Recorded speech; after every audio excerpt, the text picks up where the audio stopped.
नमस्ते प्यारे बच्चों। होप आपने पिछला हमारा वीडियो देखा होगा और अभी बहुत सर्दी बढ़ गई है, वैसे भी बहुत ज़्यादा सर्दी बढ़ गई है और आप अपनी सर्दियों को एंजॉय कर रहे होगे। और आजकल क्या ही हो रहा है, बेचारे बच्चे परेशान हैं बहुत ज़्यादा कि कैसे हम बोर्ड एग्ज़ाम की तैयारी करें। तो बोर्ड एग्ज़ाम की तैयारी के लिए मैं तो ले ही आई हूँ आपके लिए, तो आप टेंशन छोड़े, आराम से एंजॉय कीजिए अपना साइंस को। तो इतनी परेशान होने की बात नहीं है इसमें। आपको कोर्स को कवर अप कराने की जिम्मेदारी मेरी है, जिम्मेदारी हम अपनी अच्छे से निभाएंगे, बस आप में हमारे साथ कंटिन्यूएशन बना के रखें। तो मैं ऑलरेडी डिस्कस कर चुकी थी न्यूट्रिशन इन प्लांट्स। आज हम डिस्कस करेंगे न्यूट्रिशन इन एनिमल्स, जो कि हमने ऑलरेडी स्टार्ट कर दिया था।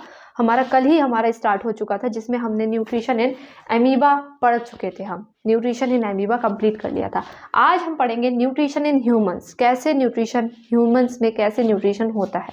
ठीक है, तो न्यूट्रिशन होता है तो न्यूट्रिशन का प्रोसेस किस में होता है, जैसा कि हमने एमीबा में पढ़ा ही था। तो पहला स्टेप जो होता है हमारा इंजेशन का होता है। ठीक है, इंजेशन का होता है। इंजेशन के बाद हमारा सेकेंड स्टेप होता है हमारा डाइजेशन का। डाइजेस्ट होगा खाना, इंजेस्ट हुआ फिर डाइजेस्ट हुआ तो डाइजेशन का हो जाएगा।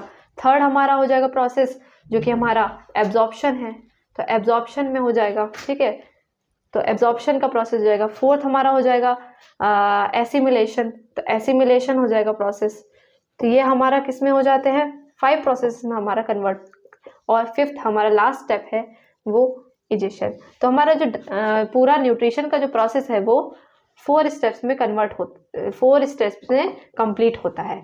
ठीक है, तो पहला जो होगा इंजेशन। तो पहले तो हम सबसे पहले बात कर ले अगर ह्यूमन डाइजेस्टिव सिस्टम की, तो उसके पहले हम पार्ट्स समझ लें कि पार्ट्स क्या होते हैं, कहाँ से स्टार्ट होता है। ठीक है, ह्यूमन डाइजेस्टिव सिस्टम को नॉर्मली हम पूरा जो अगर बात करें, ठीक है, पूरा जो ये सिस्टम है इसको हम बोलेंगे एलिमेंट्री कैनाल। तो एलिमेंट्री कैनाल भी इसको इस नाम से भी हम जानते हैं। ठीक है, तो ह्यूमन डाइजेस्टिव सिस्टम में हम पढ़ेंगे क्या, ये देखिए आप। तो पहला जो मैंने ऑलरेडी डायग्राम बना रखा है, आप इसको अपना ड्रॉ कर सकते हैं। रफली डायग्राम आप बना सकते हैं, लेकिन बोर्ड्स में रफली डायग्राम की जरूरत नहीं होती, आपको नीट एंड क्लीन डायग्राम बनाना है विद प्रॉपर लेबलिंग। तो लेबलिंग बहुत नेसेसरी है, लेबलिंग नहीं होगी तो डायग्राम को वो इतना अच्छे से चेक नहीं होता, उसके मार्क्स नहीं मिलते हैं आपको बोर्ड्स में। तो बोर्ड्स में अगर ये एलिमेंट्री कैनाल का डायग्राम आता है डाइजेस्टिव सिस्टम का, तो आपको ये बनाना होगा। तो हमारा जो स्टार्ट होता है एलिमेंट्री कैनाल, तो फर्स्ट पार्ट हमारे एलिमेंट्री कैनाल का होता है वो है माउथ।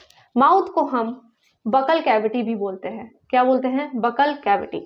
ठीक है, तो बकल कैविटी के नाम से भी अगर कोई आ जाता है तो घबराने की जरूरत नहीं है, वो कुछ नहीं है बल्कि माउथ है। ठीक है, तो माउथ को हम क्या कहेंगे, बकल कैविटी। ओके, तो बकल कैविटी अब ये होता क्या है।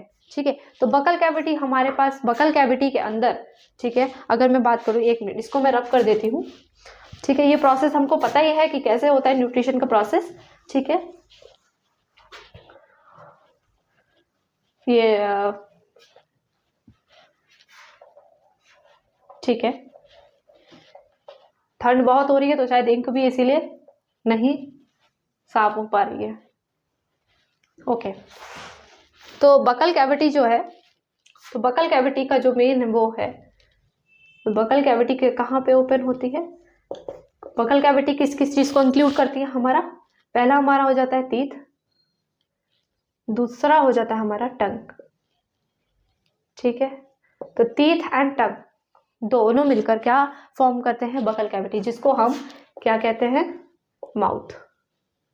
ठीक है, ओके, तो बकल कैविटी क्या है, टीथ एंड टंग, और जिसको मिला के बोलते हैं माउथ। अब ये बकल कैविटी जो होती है, ठीक है, बकल कैविटी जो होती है वो ओपनिंग होती है हमारी किसकी, opening of alimentary canal, alimentary canal.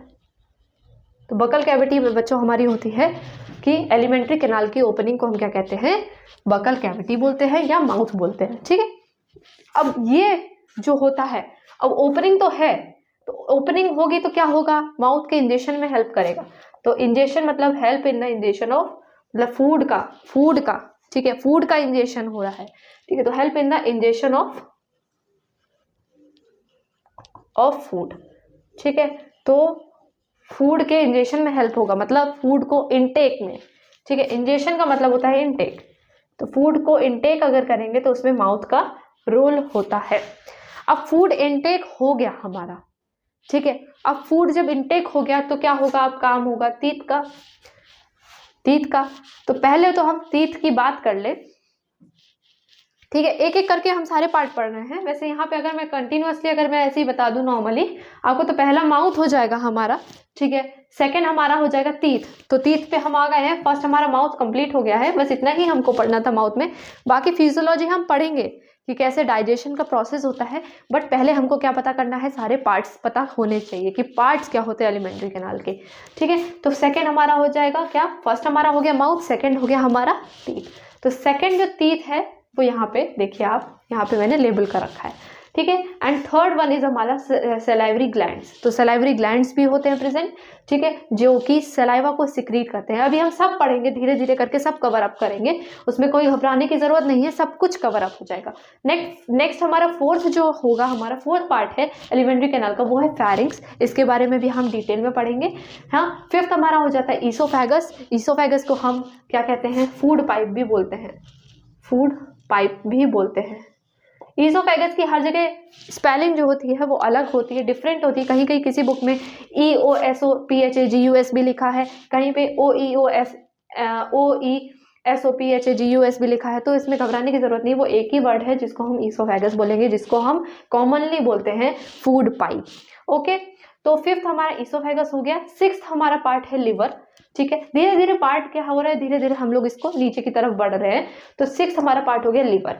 तो लीवर के बाद हमारा आता है स्टमक। स्टमक मतलब पेट। तो हम लोग जो नॉर्मली बोलते हैं ना कि खाना बहुत आसानी से पेट में चला जाए, पेट भर गया हमारा, तो डाइजेशन जो प्रोसेस होता है, ठीक है, बोलते हैं ना पेट में खाना डाइजेस्ट होता है जाके, नहीं, डाइजेशन का प्रोसेस जो हमारा होता है वो स्टार्ट हो जाता है हमारा बकल कैविटी में ही स्टार्ट हो जाता है, ठीक है। वो सब हम फिजियोलॉजी में पढ़ेंगे, don't worry about that, okay. Now eighth part हमारा है पैनक्रियाज, ठीक है। तो पैनक्रियाज क्या है या हम पढ़ेंगे डिटेल में। नेक्स्ट ये हमारे सब ग्लैंड्स भी इंक्लूडेड हैं इसमें, तो ग्लैंड्स भी इंक्लूडेड रहेंगे कि हर ग्लैंड कौन से टाइप के जूसेस सिक्रीट करते हैं, ये भी हम पढ़ेंगे हमारे फिजियोलॉजी में, ठीक है, ओके। नाउ नाइन्थ है हमारा लार्ज इंटेस्टाइन एंड 10th है हमारा small intestine, okay. Large intestine कहने को बड़ी है, स्मॉल इंटेस्टाइन नाम से ही पता है कि छोटी है, ठीक है। तो स्मॉल इंटेस्टाइन बल्कि सबसे बड़ी होती है, ओके, सबसे लॉन्गेस्ट पार्ट होता है हमारी वो एलिमेंट्री कैनाल का। तो कहने को छोटी है बट उसका जो साइज है वो कंपैरेटिवली लार्ज इंटेस्टाइन के अकॉर्डिंग क्या है, कंपैरेटिवली बड़ा है, ठीक है। Now 11th part is rectum, ठीक है, and 12th part is anus, okay. तो ये सारे पार्ट्स हो गए हमारे एलिमेंट्री कैनाल के, जो कि ह्यूमन डाइजेस्टिव सिस्टम में इंक्लूडेड रहते हैं, ओके। नाउ नेक्स्ट हमारा क्या आता है, हमने जो बात कर रहे थे हम माउथ की, तो माउथ हमारा कंप्लीट हो गया। माउथ में क्या है, मैं एक बार फिर से रिपीट करती हूँ, आप इसको रिवाइज कर ले। तो माउथ को हम बकल कैविटी भी बोलते हैं, कॉमनली हम माउथ कहते हैं, बट इसका जो नेम है वो अगर बायोलॉजी के टर्म में बोले तो इसको बकल कैविटी बोलेंगे। बकल कैविटी जो इंक्लूडेड करती है वो दो चीज़ों को इंक्लूड करती है, वो है टीथ एंड टंग, ओके। तो टीथ को अगर हम टीथ की बात कर ले, ठीक है, तो टीथ क्या होता है देखिए, बकल कैविटी के अंदर अभी हम फिजियोलॉजी में और अच्छी चीज़ें पढ़ेंगे। नॉर्मली एक चीज़ और पढ़ लेते हैं, मैं मिस कर गई थी अभी, बट आप उसको प्लीज़ वो कीजिए। तो बकल कैविटी को हम करेंगे, यहाँ पे जो सिक्रीट होता है वो होता है एक सलाइवा, ठीक है। सलाइवा क्या करता है, सिक्रीट करता है, और यही सलाइवा जो होगा वो हमारे डाइजेशन का इनिशिएशन प्रोसेस करेगा, ठीक है। डाइजेशन का इनिशिएशन होगा, मतलब डाइजेशन इनिशिएट होगा जब ये सलाइवा बकल कैविटी में सिक्रीट होना स्टार्ट होगा, तो हमारे डाइजेशन का जो प्रोसेस है उसका इनिशिएशन होगा, डाइजेशन प्रोसेस इनिशिएट होगा, ठीक है। अब ये टीथ का जो काम है, अब हम इस पे बात कर रहे हैं। टीथ का जो काम होता है वो होता है, टीथ का काम होता है मैस्टिकेशन ऑफ फूड, मतलब धीरे धीरे, मैस्टिकेशन वर्ड यहाँ से आया है। मैस्टिकेशन ऑफ फूड मतलब कि फूड को छोटे छोटे स्मॉल पीसेस में अगर कट करेगा तो वो काम किसका है, टीथ का है, ठीक है। तो मैस्टिकेशन ऑफ फूड का काम कौन कर रहा है, टीथ कर रहे हैं हमारे, ठीक है।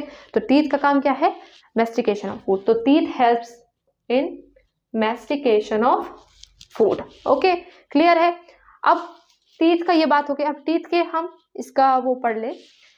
ये मैंने कुछ डायग्राम बना रखा है, ठीक है, आप इसको, इसीलिए मैंने ब्लू कलर से लेबलिंग किया है ताकि आपको इजीली समझ में आए। तो स्ट्रक्चर ऑफ टीथ की अगर हम बात करें, ठीक है, तो स्ट्रक्चर ऑफ टीथ में क्या है हमारा, नॉर्मली ये स्ट्रक्चर ऑफ टीथ में टीथ जो होता है, तो पहला हमने ये पढ़ा, इसका जो फंक्शन है वो क्या है, mastication of food.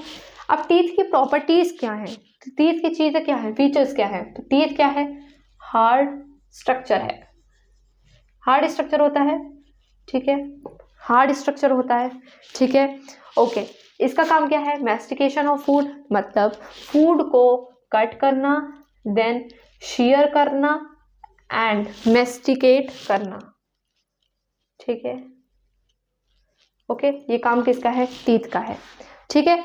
Now next अगर हम बात करें टीथ की लेयरिंग की, स्ट्रक्चर की, स्ट्रक्चर ऑफ टीथ, तो स्ट्रक्चर ऑफ टीथ में क्या है हमारा, टीथ का जो फर्स्ट स्ट्रक्चर है, जो फर्स्ट लेयर है, उसको हम बोलेंगे इनेमल। इनेमल स्ट्रक्चर, जो आउटर मोस्ट लेयर है, आउटर मोस्ट लेयर है वो है इनेमल। तो आउटर मोस्ट लेयर है जिसको हम बोलेंगे इनेमल, ठीक है, जो कि क्या होती है, इनेमल, यहाँ पे लिख रही हूँ मैं, इनेमल होती है फर्स्ट लेयर। इनेमल जो होती है वो, मैं एक छोटा सा ये ओवरव्यू देना चाहूँगी ताकि आपको कोई कंफ्यूजन क्रिएट ना हो। तो ये हालांकि बोर्ड में बहुत ही रेयरली पूछा जाता है, बट फिर भी हमको पता होना चाहिए, ठीक है। तो क्या होता है, ये आउटर मोस्ट लेयर होनी चाहिए, आउटर मोस्ट लेयर होती है, ठीक है, आउटर मोस्ट लेयर होती है, शाइनी होती है, ओके, ठीक है, शाइनी होती है, हाईली मिनरलाइज्ड होती है, मिनरल्स होते हैं इसमें, मिनरलाइज्ड होती है, ठीक है, हाईली मिनरलाइज्ड होती है और हार्ड होती है, हार्डेस्ट होती है, मतलब पूरे बॉडी के पार्ट में सबसे हार्डेस्ट अगर है तो वो क्या है, इनेमल लेयर है टीथ की, ओके। फिर नेक्स्ट हमारी लेयर आती है, पहली आ गई इनेमल, दूसरी आ गई डेंटाइन, ठीक है, देखिए आपको दिख रहा होगा, तो सेकेंड लेयर है डेंटाइन। तो डेंटाइन, ये स्पेलिंग में मिस्टेक कर रही हूँ लेकिन आप इसको सही कर लें, तो ये क्या हो गई, सेकेंड लेयर हमारी है डेंटाइन, ठीक है। तो डेंटाइन क्या करेगा, डेंटाइन जो होगा, it makes the, so dentine क्या, what is the function, it makes the bulk sorry, it makes the bulk of tooth, okay है, okay, तो it makes the bulk of tooth and also contains what, and also contains 70% of inorganic salts, 70% of inorganic salts, okay, okay, ठीक है। तो क्या हो गया, enamel outer most layer है, hardest है, शाइनी है, हाईली मिनरलाइज्ड है। डेंटाइन क्या है, makes the bulk of tooth and it contains the 70% of the inorganic salts, okay. Now next हमारा है पल्प चैम्बर, ठीक है, इसमें ज्यादा डीपली जाने की जरूरत नहीं, सिर्फ ऊपर ऊपर पढ़ेंगे, ठीक है। तो पल्प चैम्बर क्या है, पल्प, पल्प सॉफ्ट होता है, ऑब्वियस ही बात है, तो टीथ के अंदर जो पल्प चैम्बर होगा वो क्या होगा, वो भी सॉफ्ट होगा, ठीक है, तो ये भी सॉफ्ट होगा। पल्प चैम्बर क्या है, सॉफ्ट पार्ट, टीथ के अंदर का जो पार्ट है उसको बोलेंगे पल्प चैम्बर। पल्प चैम्बर जो होता है हमारा सॉफ्ट पार्ट होता है टीथ का, ओके। अब इसके एंड पर क्या होगी, नर्व की एंडिंग होगी, ठीक है, देखिए आप, इसके एंड पे नर्व्स की एंडिंग होगी, ओके, नर्व की एंडिंग होगी, सॉरी, नर्व की एंडिंग्स होंगी, ठीक है, जिस जो नर्व एंडिंग्स होंगी और ब्लड के वेसल्स भी प्रेजेंट होंगे, ओके, ब्लड वेसल्स भी प्रेजेंट होंगे, ब्लड होगा, लिम्फ वेसल्स होंगे, ये सब प्रेजेंट होंगे कहाँ पे, टूथ के ये जो पल्प चैम्बर है उसके अंदर। नाउ अगर हम ये नॉर्मली, ठीक है, फिर उसके बाद क्या है, इसकी आउटर कवरिंग क्या है, आउटर कवरिंग जो होती है टीथ की वो क्या होती है, गम्स। हमारे मसूड़े के अंदर टीथ धसे होते हैं तो उनको, मसूड़ों को जो इंग्लिश में कहते हैं हम गम्स, ठीक है। फिर रूट कैनाल होता है, इसमें रूट की एंड ओपनिंग है एंड सपोर्टिंग लिगामेंट। अब जो टीथ का पार्ट है, जो नॉर्मली अगर हम ओवरऑल बोलें तो टीथ का पार्ट जो है, स्ट्रक्चर जो होगा वो दो पार्ट्स में डिवाइड करेंगे, केवल ऊपर की बात करें अगर तो पहला क्या हो गया, हमारा ऊपर का सेक्शन जो होगा वो क्या कहलाएगा, क्राउन, एंड नीचे का सेक्शन जो कहलाएगा रूट, जो कि हम देखते हैं नॉर्मली जब हमारा कुछ टूथ डिके हो जाता है तो हमको रूट कैनाल थेरेपी की ज़रूरत होती है। तो रूट कैनाल थेरेपी में क्या करते हैं, टीथ को निकाल के हम रूट कैनाल ट्रीटमेंट देते हैं जिसको हम बोलेंगे RCT, RCT, root canal therapy, ठीक है। तो वो ट्रीटमेंट हम देते हैं। ओके, नाउ टीथ है, ये हमारे टीथ की स्ट्रक्चर की बात हो गई। अब टीथ का जो होता है हमारे टाइप्स होते हैं, तो डिफरेंट टाइप्स, ये थोड़ा इंपॉर्टेंट में आ जाता है आपका। टीथ के जो होते हैं वो टाइप्स क्या क्या है। तो पहला टीथ का जो टाइप है, ये आप इसको नोट डाउन कर लें, ठीक है, इसको नोट डाउन कर लीजिए।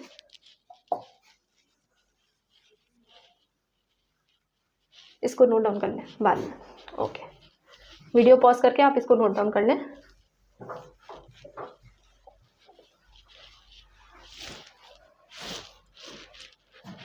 इसको नोट डाउन कर लें।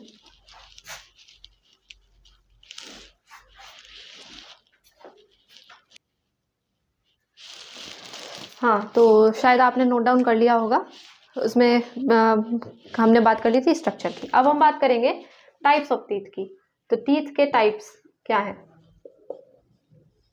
ठंडी बहुत हो रही है, थोड़ा बच के रहें, कोई इसमें घबराने की जरूरत नहीं है, पढ़ते रहें, हमारे साथ ऐसे ही बने रहें। तो टाइप्स ऑफ टीथ की अगर हम बात करें बच्चों, टाइप्स ऑफ टीथ की बात करें तो ये इंसीजर्स, पहला जो पार्ट होगा वो हमारा होगा इंसीजर। सेकेंड हमारे होते हैं कैनाइंस, ये नाम आपको रटने पड़ेंगे एज इट इज, क्योंकि बायोलॉजी है तो बायोलॉजी में थोड़ा बहुत रटन विद्या तो चलती ही है।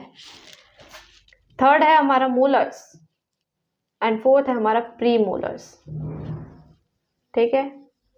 तो क्या है, पहला है इंसीजर, दूसरे है कैनाइंस, थर्ड है molars and fourth one is pre molars. अब ये जो होते हैं मिलकर बनाते हैं हमारा डेंटल फॉर्मूला,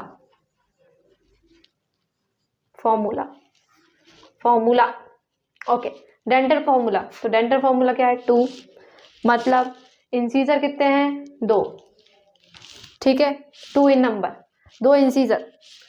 कैनाइन कितने हैं, 1, एक कैनाइन प्रेजेंट है। दांतों में अगर बात करें, आगे वाले 2 इंसीजर, कैनाइन साइड वाला एक एक, जो टेढ़े टेढ़े दांत होते हैं हमारे वो कैनाइन, मोलर्स उसके पीछे वाले 2 दांत मोलर, और बाकी के जो पीछे 3 एक जैसे दांत होते हैं वो होते हैं हमारे प्री मोलर्स। तो 2 1 2 3 is the dental formula, okay.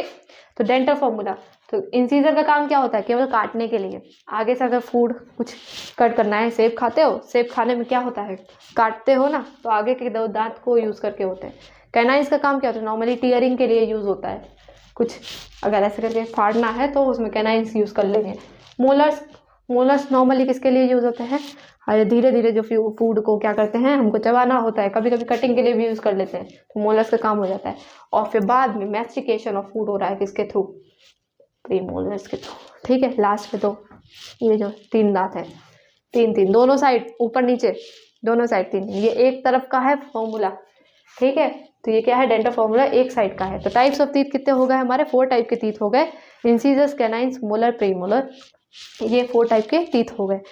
अब हमारा यहाँ पे कंप्लीट होता है हमारा बकल कैविटी का पूरा पोर्शन, ठीक है।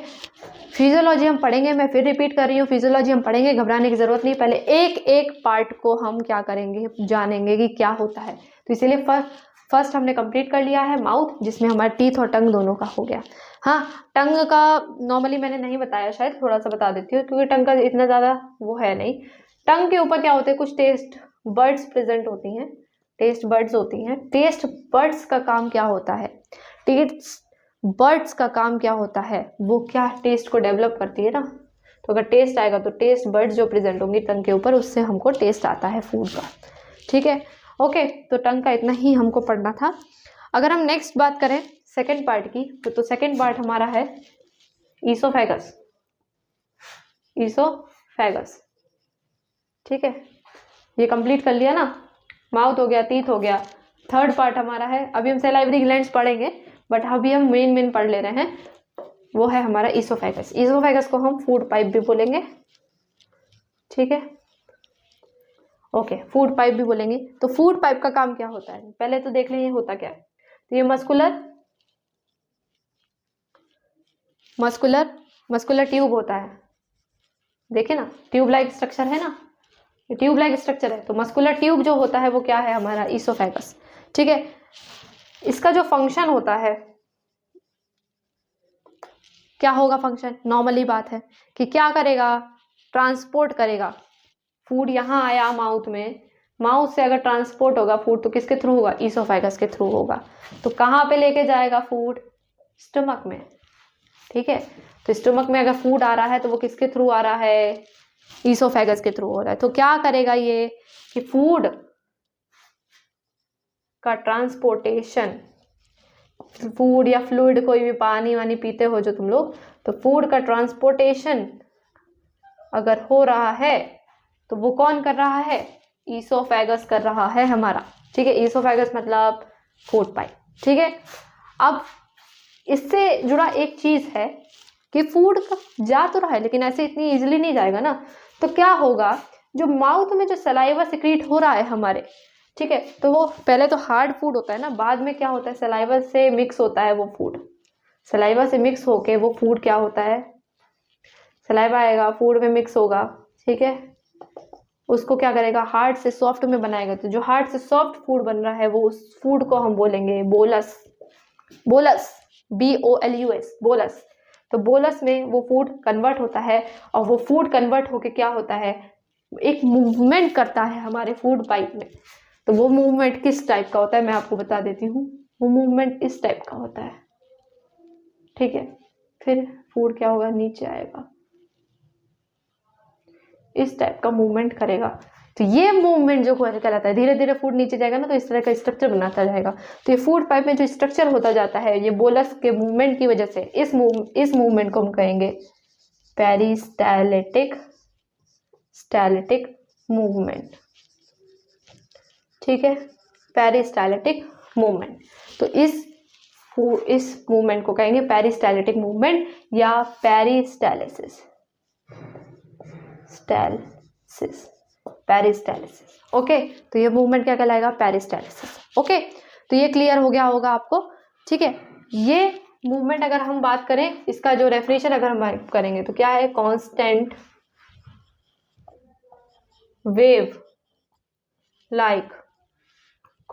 Wave like movement in alimentary canal. आप फुल फॉर्म लिख लें, alimentary canal, constant wave like movement of alimentary canal is known as peristaltic movement और पेरिस्टालिसिस। ठीक है, ओके, क्लियर है। ओके, नाउ अब ये हो गया हमारा पार्ट किसका, ईसोफेगस का। ठीक है, इसको आप नोट डाउन कर लें।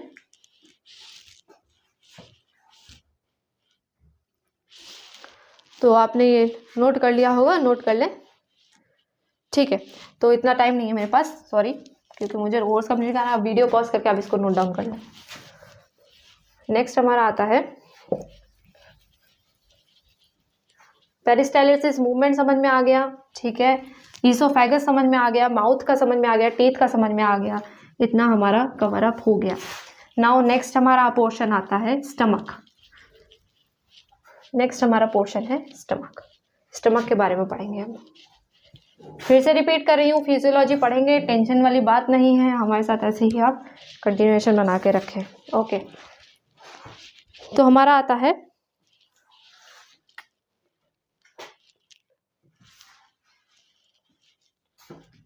अब हमारा आता है थर्ड पार्ट, जिसको हम बोलेंगे थर्ड हो गया, फोर्थ पार्ट आ गया ना हमारा। तो फोर्थ पार्ट हमारा आता है स्टमक। ओके, अब स्टमक है क्या, पहली बात, स्टमक क्या है, एक बैग लाइक का स्ट्रक्चर है। ठीक है, स्टमक जो है बैग लाइक का स्ट्रक्चर है। बैग लाइक स्ट्रक्चर क्या होता है, बैग लाइक स्ट्रक्चर मतलब ये बैग की तरह से, बैग के शेप में। तो बैग के शेप में स्टमक क्या है, प्रेजेंट होता है हमारी बॉडी में। नेक्स्ट हमारा है थिक वॉल्ड। वॉल क्या होगी, थिक होगी, थिक वॉल्ड होता है। ठीक है, थिक वॉल्ड है। थिक वॉल्ड क्या करेगा, अब ये थिक वॉल्ड है तो अब इसका क्या काम है कि जो फूड अंदर आ रहा है ईसोफेगस से ही आएगा ना इसके अंदर, तो इसका मेन काम क्या है, रिसीव करता है। किससे, क्या करता है, it receive food from oesophagus. ठीक है, it receive food from receives food from oesophagus. Okay, तो क्या करेगा, फूड को रिसीव करेगा ईसोफेगस से। अब क्या होगा, ईसोफेगस में फूड था, अब स्टमक में फूड आ गया, स्टमक में फूड आ गया तो क्या होगा, अब क्या करेगा, स्टमक से क्या होगा, वापस किस में जाएगा, स्मॉल इंटेस्टाइन में जाएगा। तो कह सकते हैं हम कि ओपनिंग जो होगी इसकी स्टमक की, वो कहाँ पे है, ईसोफेगस से है। एक एंड की ओपनिंग कहाँ है, ईसोफेगस में है, ठीक है। और दूसरे एंड की ओपनिंग, ठीक है, दूसरे एंड की मतलब दो एंड की ओपनिंग है, पहली ईसोफेगस में और दूसरे एंड की ओपनिंग कहाँ पे है हमारी, दूसरे एंड की ओपनिंग कहाँ है हमारी, दूसरे एंड की ओपनिंग कहाँ है, स्मॉल इंटेस्टाइन में, ठीक है। दूसरे एंड की ओपनिंग है हमारी स्मॉल इंटेस्टाइन, स्पेलिंग को थोड़ा सा ध्यान में रखे, स्मॉल इंटेस्टाइन। तो पहली ओपनिंग कहाँ है, ईसोफेगस में, एंड दूसरी ओपनिंग क्या है, स्मॉल इंटेस्टाइन में ओपनिंग हो रही है। ओके, नाउ अब क्या होगा, स्टमक में क्या होगा, अब एक चीज सिक्रीट हो रही है हमारी, एक चीज नहीं हमारी तीन चीजें सिक्रीट होंगी मेन, ठीक है। मेन की बात करें, पहली क्या चीज सिक्रीट हो रही है, HCl। HCl मतलब हाइड्रोक्लोरिक एसिड, मतलब हमारी बॉडी में एसिड का भी फॉर्मेशन होता है तो वो कहाँ होता है, स्टमक में। तो HCl क्या हाइड्रोक्लोरिक एसिड है, ठीक है, फुल फॉर्म HCl की है हाइड्रोक्लोरिक एसिड। हाइड्रोक्लोरिक एसिड का फॉर्मेशन कहाँ हो रहा है, स्टमक में हो रहा है। तो स्टमक में क्या चीज सिक्रीट होती है, हाइड्रोक्लोरिक एसिड एंड म्यूकोसा। ये सब जो हो रहा है, ठीक है, वो इनर लाइनिंग, स्टमक की इनर लाइनिंग में हो रहा है, ठीक है। इनर लाइनिंग क्या क्या सिक्रीट करेगी, HCl, म्यूकोसा, और तीसरी चीज है हमारी डाइजेस्टिव जूसेस, ठीक है। तो डाइजेस्टिव जूसेस भी क्या हो रहे हैं, सिक्रीट हो रहे हैं, ठीक है। तो ये तीन चीजें क्या होगी, हमारा स्टमक सिक्रीट करेगा। अब स्टमक को हम नॉर्मली, जैसे अगर हम बात करें बायोलॉजी के टर्म में, स्टमक को हम गैस्ट्रिक से भी डिनोट करते हैं। तो अगर अगर कहीं भी वर्ड आता है तो समझ जाइए स्टमक से रिलेट करा रहे हैं, ठीक है। तो स्टमक गैस्ट्रिक, ठीक है। तो ये गैस जो डाइजेस्टिव जूसेस को हम बोलेंगे वो गैस्ट्रिक जूसेस भी बोलते हैं, ठीक है। तो गैस्ट्रिक वर्ड जहाँ पे आ जाएगा वो समझ लो स्टमक से रिलेट हो रहा है, ठीक है। अब क्या हो रहा है, मेन काम अगर हम बात करें, ये सब हम फिजियोलॉजी में पढ़ेंगे। जैसे मैं एक एग्जांपल दे रही हूँ, HCl का काम क्या होगा, कि HCl बोलते हैं ना कि यार भाई एसिड क्यों सिक्रीट हो रहा है, तो HCl हाइड्रोक्लोरिक एसिड इसलिए सिक्रीट हो रहा है कि अगर फूड का डाइजेशन है, उसमें अगर प्रोटीन्स मौजूद हैं फूड में, तो प्रोटीन्स का जो डाइजेशन होगा, प्रोटीन्स का क्या होगा, डाइजेशन जो होगा वो HCl के वजह से ही होगा, ठीक है। ठीक है, तो अगर प्रोटीन का डाइजेशन हो गया तो HCl का काम होगा, HCl ही प्रोटीन को डाइजेस्ट करता है, ठीक है। एसिडिटी हो जाती है तो HCl का रोल प्ले होता है, HCl ही क्या होता है, हायर अमाउंट में सिक्रीट होने लगता है, जिसकी वजह से एसिडिटी बन जाती है। तो इसको न्यूट्रलाइज करने का, इसको डायल्यूट करने का एक ही मात्र तरीका है कि पानी को बहुत ज़्यादा पिए, जिसकी वजह से हमारी एसिडिटी क्या होगी, कम हो जाएगी। अब नेक्स्ट हमारा क्या है, प्रोटीन्स का डाइजेशन हो गया, या कोई भी बैक्टीरिया हार्मफुल अगर बॉडी में पहुंच गया है, पेट में हमने कुछ उल्टा सीधा खा लिया है, फूड बोलते हैं ना फूड पॉइजनिंग हो जाना, तो फूड पॉइजनिंग अगर हो रहा है तो एक हद तक, अगर जब तक स्टमक की कैपेबिलिटी होगी कि सिक्रीट HCl का काम तब तक चलता रहेगा, तब तक हमें दवा लेने की ज़रूरत नहीं है। लेकिन कभी कभी क्या होता है कि हमको दवा लेनी पड़ जाती है, फूड पॉइजनिंग ज़्यादा हो जाती है, तो हार्मफुल बैक्टीरिया को अगर हमको किल करना है तो उसमें HCl का ही काम होगा। ना यहाँ पे हमारा स्टमक कंप्लीट होता है। फिफ्थ हमारा पार्ट आता है small intestine. Small intestine, small intestine तो मैं बता चुकी हूँ सबसे ज़्यादा लॉन्गेस्ट पार्ट है हमारे पूरे एलिमेंट्री कैनाल का, ठीक है। तो लॉन्गेस्ट पार्ट जो है क्या है, स्मॉल इंटेस्टाइन। कितने के अप्रॉक्स होगा, कितने के अप्रॉक्स होगा, 20 फीट लॉन्ग होगा, 20 फीट लॉन्ग, 20 फीट लॉन्ग है, ये स्मॉल इंटेस्टाइन है, ठीक है। अब स्मॉल इंटेस्टाइन का जो होता है वो 3 पार्ट्स होते हैं। पहला क्या है, 3 पार्ट्स होते हैं। पहला क्या है, ड्यूडेनम, थर्ड है jejunum, and third part is ilium, ठीक है, इलियम। डेड्यूनम जो होता है जो कि स्टोमक से कनेक्टेड रहता है, ये पार्ट, यहाँ पे क्या होगा, डेड्यूनम होगा। फिर बीच का पार्ट क्या हो गया, जेजुनम, ठीक है। मिडिल पार्ट हो गया जेजुनम। इलियम क्या होता है, एंड, जो कि एनएस से कनेक्ट होता है, ठीक है। तो एनएस से कनेक्ट जो होगा वो इलियम होगा, ठीक, ओके। ये 3 पार्ट्स होते हैं, ठीक है, जो कि हमारा जेजुनम का सॉरी इलियम का पार्ट जो होगा वो हमारा किससे कनेक्ट होगा, लार्ज इंटेस्टाइन से, क्योंकि लार्ज इंटेस्टाइन कनेक्ट होती है आगे। तो लार्ज इंटेस्टाइन से अगर कनेक्ट होगा तो वो कौन सा होगा, इलियम होगा, ठीक है।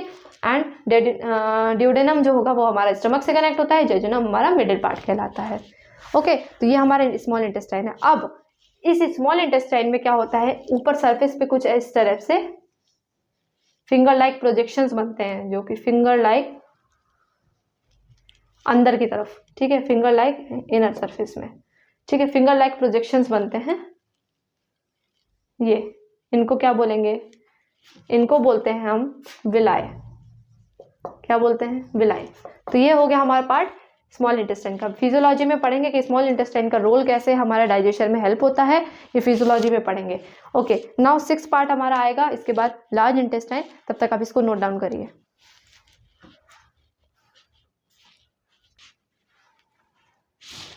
हाँ तो बच्चों आपने नोट कर लिया होगा इसको, अभी मैं इसको रब कर रही हूँ।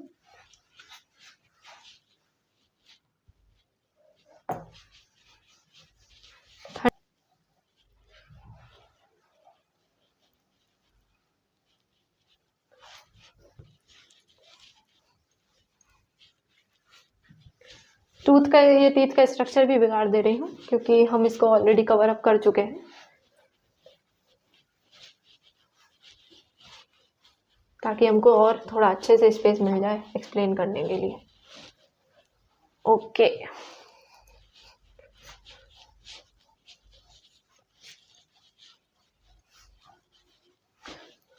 तो हम स्टार्ट करेंगे अभी लार्ज इंटेस्टाइन टॉपिक। हमारा 6th टॉपिक है लार्ज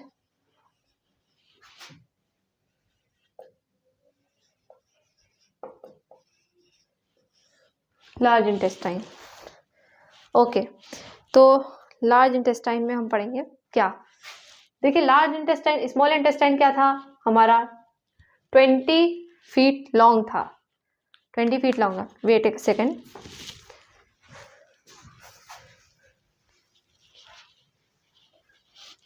बोर्ड का थोड़ा प्रॉब्लम है इसमें इसीलिए, ओके।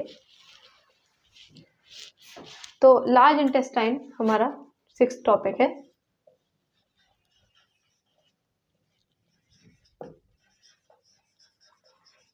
ओके, लार्ज इंटेस्टाइन जो होता है, स्मॉल इंटेस्टाइन का जो हमने पढ़ा था वो 20 फीट लॉन्ग था, बट अगर हम लार्ज इंटेस्टाइन की बात करें तो ये सिर्फ और सिर्फ 5 फीट लॉन्ग है। मतलब नाम है लार्ज, बट इनके अकॉर्डिंग ये क्या है, बहुत छोटे हैं। तो 5 फीट लॉन्ग, ठीक है। तो लार्ज इंटेस्टाइन क्या है, 5 फीट लॉन्ग है। अब इसमें क्या होते हैं, रीजन्स होते हैं, इसके 2 रीजन हैं, रीजन। तो ये क्या है, रीजन्स। तो रीजन्स, पहला क्या है, कोलोन, ठीक है, कोलोन। सेकंड रीजन है हमारा रेक्टम, मतलब स्टार्टिंग हो रही है किससे, कोलोन से, एंड रेक्टम पे एंडिंग हो रही है। तो लार्ज इंटेस्टाइन की स्टार्टिंग क्या है, यहाँ पे कोलोन होता है इस टाइप से, ठीक है, एंड यहाँ एंडिंग कहाँ हो रही है, रेक्टम पे हो रही है। तो ये क्या हो गए हमारे लार्ज इंटेस्टाइन के रीजन्स। अगर हम कोलोन की बात करें, ठीक है, तो कोलोन के 3 रीजन्स में डिवीजन हुआ है। पहला क्या है, एसेंडिंग कोलोन, इसमें ज्यादा डीपली जाने की जरूरत नहीं है। अब एसेंडिंग है तो डिसेंडिंग तो होगा ही, तो क्या हो जाएगा, डिसेंडिंग कोलोन, एसेंडिंग कोलोन और डिसेंडिंग कोलोन, साइड साइड वाले दोनों। बीच का क्या हो जाएगा हमारा, ट्रांसवर्स कोलोन, ट्रांसवर्स कोलोन। ये एसेंडिंग कोलोन हो गया, एंड ये हो गया हमारा डिसेंडिंग कोलोन, और ये हो गया हमारा ट्रांसवर्स कोलोन, बीच वाला, ठीक है। तो ये हमारा पार्ट होता है किसका, लार्ज इंटेस्टाइन का। नाउ अगर हम बात करें ये तो हमारे लार्ज इंटेस्टाइन की बात होगी। अभी हमें 7th चीज आती है हमारी डाइजेस्टिव ग्लैंड्स। ठीक है, तो डाइजेस्टिव ग्लैंड्स कौन कौन से हैं इनको बता दूं मैं।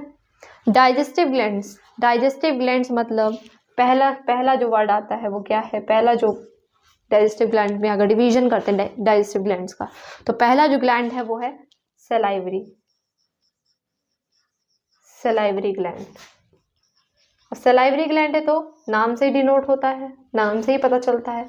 सलाइवरी, सलाइवा मतलब सलाइवा को सिक्रीट करेगा, सलाइवा को सिक्रीट करेगा। ओके, तो सलाइवा को क्या करेगा, सिक्रीट करेगा। सलाइवा को क्या करेगा, सिक्रीट करेगा। नाउ सेकंड हमारा ग्लैंड आता है वो क्या है, सेकंड ग्लैंड क्या है हमारा, गैस्ट्रिक ग्लैंड। गैस्ट्रिक ग्लैंड, ठीक है। तो गैस्ट्रिक ग्लैंड क्या करेगा, गैस्ट्रिक ग्लैंड का काम क्या है, गैस्ट्रिक ग्लैंड का काम है HCl को सिक्रीट करना और एक एंजाइम को सिक्रीट करना जिसको हम बोलेंगे पेप्सिन। ठीक है, तो दो चीजें अगर सिक्रीट हो रही हैं, कौन कौन सी, HCl और पेप्सिन। और सलाइवरी ग्लैंड में क्या सिक्रीट हो रहा है, सलाइवा। और एंजाइम जो होगा वो क्या सिक्रीट होगा, सलाइवरी एमाइलेज। Salivary amylase. तो क्या होगा, गैस्ट्रिक ग्लैंड में क्या है, HCl और पेप्सिन सिक्रीट हो रहा है। सलाइवरी ग्लैंड में क्या सिक्रीट हो रहा है, salivary amylase and saliva secrete हो रहा है। ओके, नाउ हमारा थर्ड वन इज लिवर। अब लिवर है तो लिवर में क्या होगा, बाइल जूस का सिक्रीशन होगा, बाइल जूस सिक्रीट होगा। ठीक है, लिवर का क्या काम होगा, बाइल जूस, जो कि हमारे 4th पार्ट में जाके स्टोर होगा बाइल जूस। वो उसमें इसीलिए गॉल ब्लेडर का काम होता है क्या, बाइल जूस को स्टोर करना। तो बाइल जूस जहाँ स्टोर होगा, स्टोर बाइल जूस, वो क्या होगा हमारा गॉल ब्लेडर का काम है। ठीक है, तो ये 4 पार्ट हो गए डाइजेस्टिव ग्लैंड के। 5th पार्ट हमारा होता है डाइजेस्टिव ग्लैंड का, 5th पार्ट जो होता है वो है हमारा पैनक्रियाज। तो पैनक्रियाज का काम क्या है, पैनक्रियाज का काम नाम से ही पता चल रहा है, पैनक्रियाटिक जूस को सिक्रीट करेगा। ठीक है, तो लिवर कौन सा करेगा, बाइल जूस जो कि स्टोर होगा गॉल ब्लेडर में, और पैनक्रियाज का काम क्या है, पैनक्रियाटिक जूस को सिक्रीट करना। ठीक है, अब हम बात करेंगे फिजियोलॉजी की हमारी। अभी हमने कवर कर लिया क्या, सारे पार्ट्स कवर अप कर लिए, यहाँ पे हमारे सारे पार्ट्स कवर अप हो जाएंगे। इसको आप नोट डाउन कर लें, वीडियो को पॉज करके नोट डाउन कर लें। ओके, लेक्चर ये थोड़ा लंबा हो रहा है क्योंकि आज मुझे न्यूट्रिशन हर हालत में आप लोग को कंप्लीट करवाना है, तो इसको कंप्लीट करके, क्योंकि इसको अधूरा नहीं छोड़ेंगे हम। तो इसमें क्या होगा हमारा, अभी हम फिजियोलॉजी पढ़ेंगे। फिजियोलॉजी पढ़ने के लिए मुझे ये रब करना भी बहुत ज़रूरी है। ओके, नाउ फिजियोलॉजी पढ़ेंगे। अब फिजियोलॉजी तो फिजियोलॉजी को हमको पढ़ने के लिए हमको डायग्राम की ज़रूरत पड़ेगी। अब फिर से डायग्राम की तरफ आप आ जाएं। डायग्राम की तरफ क्या है, देखिए पहला क्या है, ओपनिंग है। ओपनिंग कहाँ हो गई, माउथ में, तो माउथ की ओपनिंग हो गई। तो फूड का क्या होगा, इंजेशन क्या होगा, जैसे कि हमने बताया था कि पहला क्या है, इंजेशन पार्ट। ठीक है, then second one is digestion, third one is assimilation, and fourth one is what, absorption। ठीक है, सॉरी, पहले एब्जॉर्प्शन होगा बाद में एसिमिलेशन होगा। ठीक है, इसको आप देख लें, absorption and assimilation, and 5th one is egestion. ठीक है, ओके, तो क्या होगा, पहले इंजेशन मतलब फूड का इंटेक कहाँ होगा, माउथ से इनटेक हुआ। माउथ के अंदर क्या प्रेजेंट है हमारा, माउथ के अंदर हमारे टीथ प्रेजेंट है। तो फूड जब आया तो उसको छोटे छोटे टुकड़ों में भी तोड़ना है। तो छोटे छोटे टुकड़ों में तोड़ने के लिए किसका काम आएगा, हमारे टीथ का काम आएगा। तो टीथ का काम क्या है, मैस्टिकेशन, जैसा कि मैं ऑलरेडी बता चुकी हूँ आपको। अब माउथ में क्या है, सलाइवा आएगा, सलाइवा सिक्रीट होगा। सलाइवा बकल कैविटी, माउथ को बकल कैविटी भी बोलते हैं, ठीक है, वहां पे सलाइवा सिक्रीट होगा। सलाइवा क्या होगा, माउथ में फूड के साथ क्या हो जाएगा, फूड आया माउथ के अंदर, माउथ के अंदर आने के बाद फूड जो होगा क्या होगा, सलाइवा से मिक्स होगा, ठीक है, सलाइवा से मिक्स होगा। सलाइवा से मिक्स होने के बाद ये फूड जो होगा वो बोलस में कन्वर्ट हो जाएगा, ठीक है, ओके। अब सलाइवा है तो सलाइवा में क्या है, कौन सा एंजाइम प्रेजेंट है, salivary amylase, salivary amylase, salivary amylase. Salivary amylase का काम क्या होगा, अंदर स्टार्च जो होगा, सलाइवरी एमाइलेज का काम क्या होगा, स्टार्च को किस में कन्वर्ट करेगा, माल्टोज में कन्वर्ट करेगा।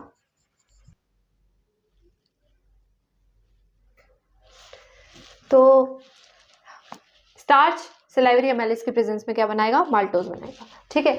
अब ये हो गया हमारा माउथ का, बकल कैविटी का। बकल कैविटी में क्या हुआ, फूड, फिर से एक बार रिपीट कर रही हूँ, फूड जो है वो माउथ में एंटर किया, ठीक है, एंट्री हुआ, फूड का इंटेक किया इंसान ने, इंसान के फूड के इंटेक के बाद जो सलाइवा सिक्रीट हो रहा है हमारे माउथ के अंदर, माउथ के अंदर सलाइवा किससे मिक्स होगा, जाके फूड से, जो हमने ऑलरेडी माउथ में जा चुका है हमारे फूड, उससे सलाइवा मिक्स होगा। सलाइवा मिक्स होने के बाद जो सलाइवरी एमाइलेज है, ठीक है, वो क्या कन्वर्ट करेगा, स्टार्च को कन्वर्ट करेगा माल्टोज में, ठीक है, और वो बोलस में कन्वर्ट हो जाएगा फूड। बोलस में कन्वर्ट होने के बाद फिर उसके बाद क्या होगा, यहाँ पे हो गया स्टार्च का क्या हो गया, डाइजेशन हो गया, स्टार्च का डाइजेशन हो गया। स्टार्च का डाइजेशन के बाद हमारा आता है वो फूड कहाँ पे जाएगा, फूड वहाँ कहाँ पे एंट्री होगी, फूड की एंट्री होगी स्टमक के अंदर, ठीक है, फूड की एंट्री होगी स्टमक के अंदर। स्टमक में जाके क्या होगा, फूड का जो फूड थोड़ा सा भी, थोड़ा और जो लार्ज पार्टिकल्स, जो थोड़े थोड़े बड़े बड़े पार्टिकल्स होते हैं, वो स्टमक में एंटर करेंगे। एंटर करने के बाद फूड जो होगा, ठीक है, और भी छोटे छोटे पार्टिकल्स में ब्रेक डाउन हो जाएगा, ठीक है। तो ब्रेक डाउन ऑफ फूड और भी छोटे छोटे पार्टिकल्स में हो जाएगा, ठीक है, ऑफ फूड हो जाएगा कहाँ पे, स्टमक में। स्टमक में ब्रेक डाउन हो जाएगा फूड का। फिर उसके बाद यहाँ पे जब ब्रेक डाउन की बात आ रही है, तो ब्रेक डाउन की बात आने का मतलब प्रोटीन का डाइजेशन होगा। जो फूड में जो प्रोटीन प्रेजेंट है, तो प्रोटीन का डाइजेशन जो हो रहा है वो हमारा कहाँ हो रहा है, हमारा प्रोटीन का डाइजेशन जो हो रहा है वो हमारा हो रहा है स्टमक के अंदर। तो स्टमक के अंदर प्रोटीन का डाइजेशन होगा, ठीक है। प्रोटीन का डाइजेशन कैसे होगा कि जो गैस्ट्रिक जूस होगा वो इस पर एक्ट करेगा फूड के ऊपर और प्रोटीन का डाइजेशन करेगा, और वो फूड कहलाएगा हमारा, जो ब्रेक डाउन ऑफ फूड हो गया है किस पे, सॉल्युबल फॉर्म में, तो वो कहलाएगा काइम। तो काइम क्या हो गया, soluble part of soluble food जो क्या होगा वो हमारा काइम कहलाएगा, CHYME, काइम, ठीक है। तो ये सॉल्युबल फॉर्म होगा। अब ये फूड जो हो गया डाइजेस्ट हो गया, और भी छोटे छोटे पार्टिकल्स में और भी उसका डाइजेशन हो गया। तो यहाँ पे क्या हो गया, स्टार्च का डाइजेशन यहाँ पे माउथ के अंदर ही हो गया था, अभी प्रोटीन का डाइजेशन हो गया। अब बचा है किसका, अब बचा है यहाँ पे फैट का डाइजेशन। तो फैट का डाइजेशन भी यहीं पे स्टार्ट होता है, फैट का डाइजेशन भी यहीं पे स्टार्ट होता है, फैट का डाइजेशन भी यहीं पे स्टार्ट होता है, डाइजेशन होना स्टार्ट हो जाता है। तो अब वो फूड किस में, कहाँ पे एंटर करेगा, स्मॉल इंटेस्टाइन में एंटर करेगा। कहाँ एंटर करेगा, जो काइम होगा, जो फूड काइम होगा, ठीक है, स्मॉल इंटेस्टाइन में एंटर करेगा। स्मॉल इंटेस्टाइन में एंटर करने के बाद यहाँ पे क्या हो जाता है, हमारा डाइजेशन का कंप्लीशन हो जाता है, डाइजेशन कंप्लीट हो जाता है। क्या हो जाता है, डाइजेशन कंप्लीट हो गया। कहाँ पे, स्मॉल इंटेस्टाइन में। तो स्टार्टिंग अगर बोलते हैं डाइजेशन की स्टार्टिंग कहाँ हो जाती है, लोग सोचते हैं कि स्टमक में हो रही है स्टार्टिंग, बल्कि स्टार्टिंग कहाँ हो जाती है, माउथ के अंदर। तो डाइजेशन की स्टार्टिंग कहाँ हो जाएगी, बकल कैविटी में, मतलब माउथ में, ठीक है। बकल कैविटी में डाइजेशन की स्टार्टिंग होती है, और एंडिंग की बात करें तो एंडिंग कहाँ होती है, स्मॉल इंटेस्टाइन में एंडिंग होती है, स्मॉल इंटेस्टाइन में एंडिंग हो जाती है। ओके ओके, अब क्या हो जाएगा, स्मॉल इंटेस्टाइन में एंडिंग होने के बाद अब जो फूड होगा कहाँ पे जाएगा, फूड जाएगा, अब फूड यहाँ पे जो होगा डाइजेशन कंप्लीट हो गया, तो अब फूड की क्या हो जाएंगे, दो पार्टीशन हो जाएंगे, फूड के दो पार्टीशन हो जाएंगे। क्या, एक हो जाएगा डाइजेस्टेड फूड, ठीक है, जो कि हमारे ऑलरेडी डाइजेस्ट हो चुका है बॉडी में, ठीक है, और एक हो जाएगा अनडाइजेस्टेड फूड। ये जो डाइजेस्टेड फूड हो जाएगा वो ब्लड में हो जाएगा फ्लो, ठीक है, और फिर क्या हो जाएगा, हमको एनर्जी प्रोवाइड करता है हमारी बॉडी में, ठीक है। अनडाइजेस्टेड फूड जो होगा वो हमारा कहाँ जाएगा, लार्ज इंटेस्टाइन में चला जाएगा, लार्ज इंटेस्टाइन में एंट्री कर जाएगा। लार्ज इंटेस्टाइन में एंट्री के बाद, ठीक है, यहाँ पे स्मॉल इंटेस्टाइन में कैसे होगा, माइक्रोविलाई जो प्रेजेंट होती है, मैंने अभी बताया था सरफेस के ऊपर, माइक्रोविलाई में जाके क्या होगा, एब्जॉर्प्शन हो जाता है जो डाइजेस्टेड फूड है, इसका डाइजेस्टेड फूड का जो एब्जॉर्प्शन हो जाएगा वो माइक्रोविलाई में हो जाता है, ठीक है। ये माइक्रोविलाई में जाके एब्जॉर्ब हो जाता है डाइजेस्टेड फूड, और अनडाइजेस्टेड फूड लार्ज इंटेस्टाइन में एंट्री कर जाता है। फिर लार्ज इंटेस्टाइन के थ्रू अनडाइजेस्टेड फूड एनस में जाके, यहाँ पे रेक्टम में एंट्री करके, रेक्टम में एंट्री करके एनस के थ्रू क्या आ जाता है, बाहर आ जाता है। तो इस प्रोसेस को क्या कहते हैं, इजेशन। जो अनडाइजेस्टेड फूड बाहर निकलने को, ये प्रोसेस कहलाता है इजेशन। तो डाइजेशन का प्रोसेस यहाँ पे कंप्लीट होता है, ठीक है। तो ये हमारी थी फिजियोलॉजी, एलिमेंट्री कैनाल में जो ह्यूमन डाइजेस्टिव सिस्टम है उसकी फिजियोलॉजी, कैसे फूड का डाइजेशन होता है माउथ से एंट्री करके, कैसे डाइजेशन के बाद माउथ से एंट्री करके रेक्टम से कैसे बाहर एनस के थ्रू कैसे फूड, अनडाइजेस्टेड फूड बाहर निकलता है, और हर एक पार्ट को हमने डिस्कस किया है यहाँ पे। तो होपफुली आपको ये वीडियो बहुत इम्पॉर्टेंट आपके लिए है, इसको आप ज़रूर देखें, पूरा देखें, अच्छे से देखें और अच्छे से नोट डाउन करें, सारे नोट्स अच्छे से बना लें आप। ये इससे बाहर कुछ भी आने वाला नहीं है न्यूट्रिशन के रिगार्डिंग। तो नेक्स्ट हम वीडियो में मिलते हैं। नेक्स्ट वीडियो में स्टार्ट करूंगी आपके लिए रेस्पिरेशन टॉपिक, जो कि इसका लाइफ प्रोसेस का हमारा सेकंड मेथड है। तो आप ऐसे ही बने रहें। थैंक यू एवरीवन, और enjoy your holidays as well as board exam भी आपके हैं, तो उसको आप बहुत अच्छे से इन्जॉय करें, ठीक है। और एक और आपसे बात कहना चाहूँगी, और प्लीज़ आप चैनल को हमारे सब्सक्राइब करना ना भूलें, चैनल को शेयर करते रहें, लाइक कीजिए वीडियो को, और सब्सक्राइब भी करते रहिए। तो ये हमारे लिए काफ़ी मोटिवेशन रहेगा। Thank you everyone, thank you so much.